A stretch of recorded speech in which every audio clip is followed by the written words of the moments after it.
കാസ എന്ന ഒരു മൂന്നില വീടിൻ്റെ പ്രത്യേകത എന്ന് വെച്ച് കഴിഞ്ഞാൽ നമ്മുടെ മൂന്നാമത്തെ ഫ്ലോറിലെ ഒരു ബാൽക്കണി ഏരിയ ആണ്. ഈ ഒരു പ്ലോട്ട് ഇരിക്കുന്നത് കുറച്ച് ഉയരമുള്ള ഒരു ഏരിയ ആണ്. ഈരാട് കുന്ന് എന്നുള്ളൊരു സ്ഥലത്താണ് പ്ലേസ് ചെയ്യുന്നത്, പന്തിരാങ്കാവ് എന്ന സ്ഥലത്ത്. എൻ്റെ പേര് ദിജിൽ, ഞാൻ സീനിയർ മെക്കാനിക്കൽ എഞ്ചിനീയർ ആണ്. വർക്ക് ചെയ്യുന്ന എബ്രോഡിലാണ്. എബ്രോഡിൽ വർക്ക് ചെയ്യുമ്പോഴാണ് എനിക്കൊരു ഡ്രീം ഹോം ഉണ്ടാക്കണമെന്ന് തോന്നുന്നത്. അപ്പോൾ അതുമായിട്ട് ബേസ് ചെയ്തിട്ട് ഒരുപാട് എഞ്ചിനീയേഴ്സിനെയും ആർക്കിടെക്റ്റിനെയും കോൺടാക്ട് ചെയ്തിട്ടുണ്ടായിരുന്നു. പ്രത്യേകിച്ച് നമുക്ക് എല്ലാവർക്കും ഉണ്ടാകുന്നൊരു ഇഷ്യൂസാണ്, നമ്മൾ എബ്രോഡിൽ വർക്ക് ചെയ്യുന്ന സമയത്ത് നാട്ടിലൊരു ഡ്രീം ഹോം ഡെവലപ്പ് ചെയ്യുക, അത് നമ്മുടെ ആബ്സെൻസിൽ. അപ്പം അത് ഒരു എക്സ്ട്രാ ഓർഡിനറി ആയിട്ട് ചെയ്തിരിക്കുന്നത് ഇവിടെ സജീന്ദ്രൻ കൊമ്മേരി എന്നുള്ളൊരു എഞ്ചിനീയർ പ്ലസ് ആർക്കിടെക്റ്റ് ആണ്.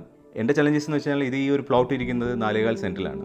ഈ സ്ഥലം പ്ലേസ് ചെയ്യുന്നത് കോഴിക്കോട് ജില്ലയിൽ പന്തിരങ്കാവ് എന്ന ലൊക്കേഷനിലാണ്. 4 സെൻറ്റിൽ നമുക്കൊരു ഡ്രീം ഹോം ഡെവലപ്പ് ചെയ്തെടുക്കണം.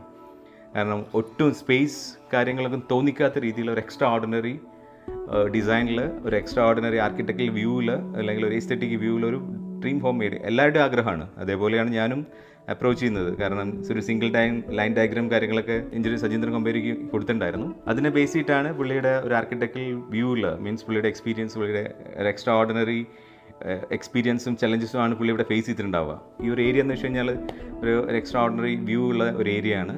അതുകൊണ്ട് ഞാൻ ഗ്രൗണ്ട് ഫ്ലോറിൽ ലിവിങ്ങും ഒരു ബെഡ്റൂമും, അതേപോലെ ഫസ്റ്റ് ഫ്ലോറിൽ 2 ബെഡ്റൂം പ്ലസ് സെക്കൻഡ് ഫ്ലോറിൽ ഒരു റൂമും പ്ലസ് ഒരു ബാൽക്കണി ഏരിയ എന്ന രീതിയിലാണ് ഞാൻ കൊണ്ടുവന്നിരിക്കുന്നത്.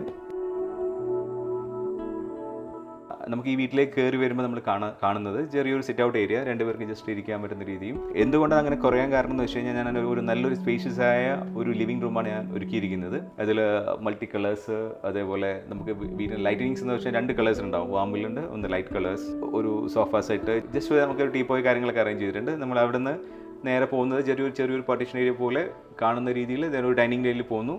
പക്ഷേ 2 സ്ഥലം തമ്മിൽ നമുക്ക് ഒരു പ്രൈവസി ഉണ്ട്. മീൻസ് എന്താ പറയുക, ഇപ്പോൾ ഒരു ലിവിംഗ് റൂമിൽ നിന്ന് ഡയറക്റ്റ് ആയിട്ട് ഒരു വ്യൂ വരാൻ പാടില്ല എന്നുള്ളൊരു കൺസെപ്റ്റ് ഉണ്ടായിരുന്നു എനിക്ക്.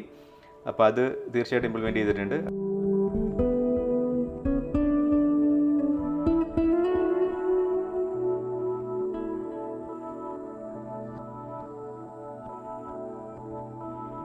പിന്നെ അതുപോലെ ഡൈനിങ് ഏരിയയോട് ചേർന്നിട്ട് തന്നെയാണ് ഒരു ബ്രേക്ക്ഫാസ്റ്റ് കൗണ്ടർ സെറ്റ് ചെയ്തേക്കുന്നത്. അപ്പം അതും നല്ല സൗകര്യം തന്നെയാണ്. ഏറ്റവും കൂടുതൽ കൺഫ്യൂഷൻ വന്നിരുന്നത് കിച്ചണിൻ്റെ കാര്യത്തിലായിരുന്നു. കാരണം കൺജസ്റ്റഡ് ആയി പോവോ എങ്ങനെയാവും എന്നുള്ളൊരു കൺഫ്യൂഷൻ ഉണ്ടായിരുന്നു. പക്ഷെ ചെയ്തു വന്നപ്പം എല്ലാവർക്കും നല്ല അഭിപ്രായം തന്നെയാണ്. കാരണം കുറഞ്ഞ സ്പേസിൽ എല്ലാം നല്ല രീതിയിൽ തന്നെ ചെയ്ത് തന്നിട്ടുണ്ട്. കബോർഡ്സ് കാര്യങ്ങളും അതും ലൈറ്റ് കളർ തീമിൽ വന്നപ്പോൾ ഒരുപാട് സ്പേസ് ആയിട്ട് തോന്നുന്നുണ്ട്. എല്ലാം കൊണ്ടും എൻ്റെ കൺസെപ്റ്റിലുള്ളൊരു കിച്ചൺ തന്നെയാണ് ആള് സജീന്ദ്രൻ കൊമേരി ചെയ്ത് തന്നിരിക്കുന്നത്. ഈ കിച്ചൺ ചെയ്തിരിക്കുന്നത് സ്പെക്ടക്കുലർ ഡിസൈനിലാണ്. സ്പെക്ടക്കുലർ ഡിസൈൻ എന്ന് പറയുമ്പോൾ നമ്മൾ ഒട്ടും സ്പേസ് കാര്യങ്ങളൊക്കെ കൺസ്ട്രെയിൻ വരാത്ത രീതിയിൽ സ്റ്റോറേജ് ഫെസിലിറ്റി കൊടുത്തിട്ടുണ്ട്.